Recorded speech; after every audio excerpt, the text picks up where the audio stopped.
اللہ میں موصول ہوا ہے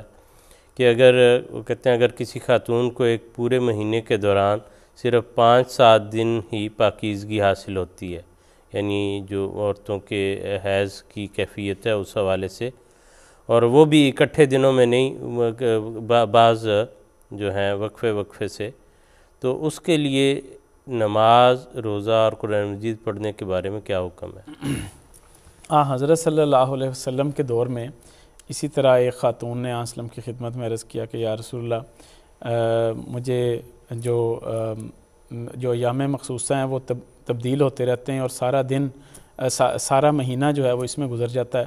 تو یا رسول اللہ اس کے بارے میں کیا حکم ہے؟ تو حضرت صلی اللہ علیہ وسلم نے جو نصیحت فرمائی وہ تمام خواتین کے لیے ہے۔ حضرت صلی اللہ علیہ وسلم نے فرمایا کہ دراصل جو تم نے یہ قیاس کرنا ہے ان دنوں کے مطابق جو نارمل دن پہلے کسی وقت ہوا کرتے تھے، ان کے مطابق قیاس کر کے ان دنوں میں